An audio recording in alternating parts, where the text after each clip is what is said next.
Hi guys, welcome to Kajal tutorials. मैं हूं काजल सिंह। आज हम जिस टॉपिक पर डिस्कस करने वाले हैं वो टॉपिक है भारतीय संविधान की अनुसूचियां। आज हम याद करेंगे कि किस तरीके से कौन से अनुसूची में किस विषय को लिया गया है। हमेशा ये बहुत ही कंफ्यूजिंग होता है कि अनुसूची फर्स्ट में कौन सा विषय है, सेकंड में कौन सा विषय है। हमेशा इनमें से क्वेश्चन पूछे ही जाते हैं और अक्सर हम गलत करके आते हैं। हम इन्हें बार बार याद करते हैं, हार्ड वर्क करते हैं, लेकिन हर बार ये सारे क्वेश्चन गलत हो जाते हैं। तो इस बार हम हार्ड वर्क नहीं, स्मार्ट वर्क करेंगे। आपको ट्रिक के माध्यम से इन सभी अनुसूचियों के अंतर्गत आने वाले विषयों को याद कराएंगे। तो राधिका मोहन जी, आपका बहुत बहुत शुक्रिया, क्योंकि इन्होंने ही हमें ये टॉपिक सजेस्ट किया था। तो चलिए फ्रेंड, बात कर लेते हैं हम। आप जैसे कि जानते हैं कि हमारे भारतीय संविधान में 12 अनुसूचियाँ हैं, तो हमारे लिए तो ये हमेशा याद रखना मुश्किल होता है। तो आज हम ट्रिक डिस्कस करेंगे। हमारा ट्रिक है, सर राजभवन पे पद की शपथ लेने से आज तारा मामी और सरस्वती के भाषण से बदल गया है पंचनगर। आपको जस्ट ये एक लाइन याद रखना है। अब आप इसे याद कैसे करेंगे, तो चलिए आपको समझाते हैं। मान लीजिए कि कोई लड़का है, वो अपने सर से कह रहा है कि वह पंचनगर गांव में रहता है और वहां पर चुनाव हुआ है, जिसमें कि 2 महिलाएं थी, जिसमें से एक उसकी मामी थी, तारा मामी, और दूसरी थी सरस्वती। दोनों ने चुनाव जीता है और दोनों राजभवन में अपने पद की शपथ लेती हैं और वहाँ पे गांव के जितने भी लोग मौजूद थे उन्हें भाषण देती हैं। तो उन दोनों के भाषण से सभी गांव के लोग इतने प्रभावित हो जाते हैं कि खुद को सकारात्मक दिशा में ले जाते हैं। अब इस ट्रिक को हम दोबारा पढ़ते हैं तो आपको समझ में आ जाएगा कि सर राजभवन पे पद की शपथ लेने से आज तारा मामी और सरस्वती के भाषण से बदल गया है पंचनगर। तो होप सो आपको ये एक लाइन याद हो गया होगा, और जैसे ही आपको ये लाइन याद होगा वैसे ही आपको 12 अनुसूचियाँ भी याद हो जाएंगी। तो चलिए देखते हैं। सर से हम रिलेट करेंगे हमारी पहली अनुसूची को, भवन से सेकंड, शपथ से तीसरा, से चौथा, आज से 5वां और तारा मामी से 6वां, सरस्वती से 7वां, 8वां हम रिलेट करेंगे भाषण से, 9वां से 10वां से रिलेट करेंगे हम बदल, 11वां से पंच और 12वां से नगर। तो इस तरीके से अब हम आपको इन सब रिलेटेड फैक्ट बताएंगे तो आपको याद हो जाएगा। चलिए, तो पहले हम बात करते हैं हमारी फर्स्ट अनुसूची की, जो कि ट्रिक में है सर। तो सर को अगर हम डिवाइड करें तो स प्लस आर। स से हम रिलेट करेंगे संघ शासित और र से राज्य। जैसा कि आप जानते हैं संघ शासित 7 प्रदेश हैं और राज्यों की संख्या 29 है। तो हमारे प्रथम अनुसूची में भारतीय संघ के घटक राज्यों एवं संघ शासित क्षेत्रों का उल्लेख है कि कौन से राज्य और कौन से संघ है, उनका क्षेत्र कैसा है, कहाँ तक है। और साथ ही साथ एक इम्पॉर्टेंट फैक्ट कि संविधान के 69वें संशोधन के द्वारा दिल्ली को राष्ट्रीय राजधानी क्षेत्र का दर्जा दिया गया है। ये भी कई सारे एग्जाम में पूछा जा चुका है, इसलिए हमने इसे स्पेशली इंक्लूड किया है। चलिए सेकंड बात करते हैं। हमारा सेकंड वर्ड था राजभवन पे पद। तो हम यहाँ पर रिलेट करेंगे राज प्लस भ प्लस वन प्लस पे और फिर पद। तो राज से हम रिलेट करेंगे राज व्यवस्था, भवन पे हम रिलेट करेंगे भत्ता, वेतन एंड पेंशन, और पद से हम रिलेट करेंगे पदाधिकारी, जैसे कि राष्ट्रपति, राज्यपाल, कैग एक्सेट्रा। तो चलिए देखते हैं द्वितीय अनुसूची में भारतीय राज्य व्यवस्था के विभिन्न पदाधिकारियों, जैसे कि राष्ट्रपति, राज्यपाल, लोकसभा के अध्यक्ष और उपाध्यक्ष आदि को प्राप्त होने वाले वेतन, भत्ते और पेंशन का उल्लेख किया गया है। मतलब आप सेकंड अनुसूची के द्वारा जान सकते हैं कि किसकी पेमेंट कितनी है, उन्हें क्या सुविधाएं मिलती हैं। तो आपको ये सेकंड अनुसूची में मिल जाएगा।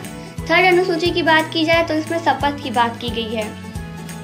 शपथ जैसे कि राष्ट्रपति, उपराष्ट्रपति, मंत्री, न्यायाधीश आदि शपथ लेंगे, किसके समक्ष लेंगे, उनका शपथ कौन लेगा, इस तरीके के सारे विषय इसके अंदर इंक्लूड किए गए हैं। चलिए आगे बात करते हैं हमारे फोर्थ शेड्यूल की। तो हमारा फोर्थ शेड्यूल है से हम रिलेट करेंगे संघीय तथा राज्य क्षेत्रों की राज्यसभा में प्रतिनिधित्व। चतुर्थ अनुसूची, इसमें विभिन्न राज्यों तथा संघीय क्षेत्रों की राज्यसभा में प्रतिनिधित्व का विवरण दिया गया है। आगे बात करते हैं 5वीं अनुसूची। तो हम यहाँ पर आज को रिलेट करेंगे आ प्लस ज। आज से अनुसूचित जनजाति क्षेत्रों के प्रशासन और नियंत्रण। तो इस तरीके से 5वीं अनुसूची में हमें दिया गया है विभिन्न अनुसूचित क्षेत्रों और अनुसूचित जनजातियों के प्रशासन और नियंत्रण के बारे में उल्लेख दिया गया है।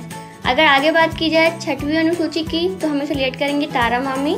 तो हम इसे इस तरीके से सिलेक्ट करेंगे, टी से त्रिपुरा, ए से असम, आर से रीजन, ए से एडमिनिस्ट्रेशन, एम ए से मेघालय एंड एम आई से मिजोरम।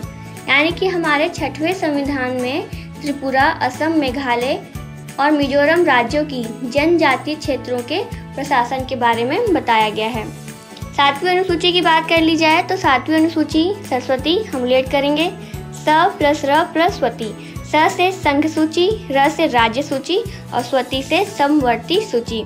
जैसे कि आप जानते हैं 3 तरीके की सूचियां हमारे देश में चलती हैं। 7वीं अनुसूची, इसमें केंद्र एवं राज्यों के बीच शक्तियों के बंटवारे के बारे में दिया गया है। इसके अंतर्गत 3 सूचियां हैं, संघ सूची, राज्य सूची एवं समवर्ती सूची। संघ सूची, इस सूची में दिए गए विषय पर केंद्र सरकार कानून बनाती है। संघ है इसलिए इसमें कानून केंद्र सरकार बनाती है। जब हमारा संविधान लागू हुआ था उस समय इसमें 97 विषय थे और वर्तमान समय में इसमें 98 विषय हैं। राज्य सूची की बात की जाए तो राज्य सूची नाम से पता चल रहा है, इस सूची पर कानून राज्य सरकार बनाती है। राष्ट्रीय हित से संबंधित होने पर केंद्र सरकार भी कानून बना सकती है। संविधान के लागू होने के समय इसमें 66 विषय थे और वर्तमान समय में इसमें 62 विषय हो गए हैं। समवर्ती सूची की बात की जाए तो इसके अंतर्गत जितने भी विषय हैं उस पर केंद्र और राज्य दोनों सरकारें जो है कानून बना सकती हैं, परंतु कानून के विषय समान होने पर केंद्र सरकार द्वारा बनाया गया कानून ही मान्य होता है, क्योंकि केंद्र की सत्ता को सर्वोपरि रखा गया है, इसलिए उन्हीं का डिसीजन लास्ट डिसीजन होता है। राज्य सरकार द्वारा बनाया गया कानून केंद्र सरकार के कानून बनाने के साथ ही समाप्त हो जाता है। संविधान के लागू होने के समय समवर्ती सूची में 47 सब्जेक्ट थे और वर्तमान समय में इसमें 52 सब्जेक्ट हैं। लेकिन जैसा कि आप जानते हैं जम्मू कश्मीर थोड़ा अलग है, वहाँ पर हमारे कुछ रूल फॉलो होते हैं, कुछ फॉलो नहीं होते हैं, इसलिए समवर्ती सूची का प्रावधान जम्मू कश्मीर राज्य के संबंध में नहीं है। आगे बात करते हैं हमारी 8वीं अनुसूची की। तो 8वीं अनुसूची में भाषण से हम लेट करेंगे भाषा का। तो 22 भाषाओं का उल्लेख किया गया है और 8वीं अनुसूची भारत की 22 भाषाओं का उल्लेख है। मूल रूप से 8वीं अनुसूची में 14 भाषाएं थी। 1967 ईस्वी में सिंधी और 1992 में कोंकणी, मणिपुरी तथा नेपाली को जोड़ा गया था। 2004 में मैथिली, संथाली, डोगरी तथा बोडो आदि भाषाओं को सम्मिलित किया गया है इसी शेड्यूल के माध्यम से। तो वर्तमान में इसमें हमें 22 भाषाओं का उल्लेख देखने को मिलता है। चलिए 9वीं सूची का बात किया जाए। 9वीं अनुसूची में तो इसमें हमें से रिलेट करेंगे संपत्ति के अधिग्रहण की विधियों का उल्लेख। 9वीं अनुसूची संविधान में यह अनुसूची प्रथम संविधान संशोधन अधिनियम 1951 ईस्वी के द्वारा जोड़ी गई है। इसके अंतर्गत राज्य द्वारा संपत्ति के अधिग्रहण की विधियों का उल्लेख किया गया है। इस अनुसूची में सम्मिलित विषयों को हम न्यायालय में चुनौती नहीं दे सकते हैं।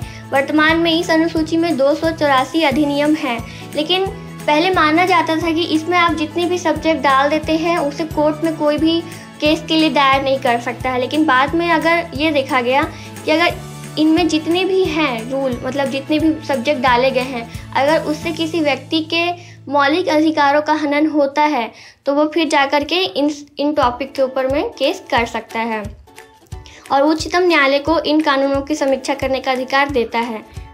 बस शर्त यह है कि अगर इससे किसी का मौलिक अधिकार प्रभावित होता है तभी, अदरवाइज इसके जितने भी हैं सब्जेक्ट उसको हम न्यायालय में चुनौती नहीं दे सकते हैं। तो यहाँ से इम्पोर्टेंट क्वेश्चन बनता है कि कौन सी अनुसूची है जिसके सब्जेक्ट को हम चुनौती नहीं दे सकते हैं न्यायालय में। तो इसे जरूर नोट डाउन कर लें फ्रेंड्स। चलिए आगे बात करते हैं 10वीं अनुसूची। यहाँ पर हम बदल से रिलेट करेंगे।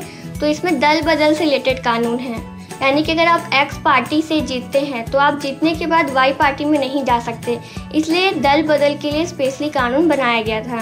10वीं अनुसूची यह संविधान में 52वें संशोधन 1985 के द्वारा जोड़ी गई है, जिसमें दल बदल से संबंधित प्रावधानों का उल्लेख है।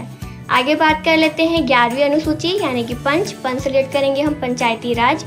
तो इसमें पंचायती राज्य संस्थानों के कार्य करने की विधि है और इससे रिलेटेड सब्जेक्ट इसमें डाले गए हैं। कुल टोटल 29 विषय इसमें डाले गए हैं। 11वीं अनुसूची जो है यह अनुसूची 73 संवैधानिक संशोधन द्वारा जोड़ी गई है 1993 के। इसमें पंचायती राज संस्थानों को कार्य करने के लिए 29 विषय प्रदान किए गए हैं।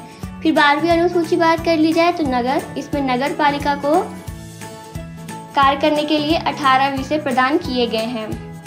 यह अनुसूची संविधान में 74वें संवैधानिक संशोधन 1993 के द्वारा जोड़ी गई है। इसमें शहरी क्षेत्र की स्थानीय स्वशासन संस्थाओं को कार्य करने के लिए 18 सब्जेक्ट दिए गए हैं। तो फ्रेंड्स, ये थे हमारे 12 अनुसूचियाँ, उन्हें याद करने की ट्रिक, और हमने सभी के बारे में जितने भी फैक्ट थे जो कि एग्जाम में आते हैं वो यहाँ पर आपके साथ डील कर दिए हैं। तो उम्मीद करते हैं कि आपको हमारा आज का सेशन पसंद आया होगा। तो फ्रेंड्स, लाइक ज़रूर कर लें, और अगर आप किसी सब्जेक्ट पे अगर वीडियो बनवाना चाहते हैं तो हमें मेल कर सकते हैं, आप ही नीचे कमेंट बॉक्स में लिखकर बताएं। और अगर आपने अभी तक हमारे चैनल को सब्सक्राइब नहीं किया है तो सब्सक्राइब जरूर कर लें, क्योंकि ऐसे इंपॉर्टेंट वीडियोस आगे भी आने वाले हैं। हम जल्दी ही विभिन्न आर्टिकल से रिलेटेड वीडियोस लाने वाले हैं। तो हमारे वीडियो से अपडेटेड रहने के लिए ज़रूरी है कि आप जल्दी से हमारे चैनल को सब्सक्राइब कर लें और फ्रेंड्स शेयर करना ना भूलें। Thank you friends.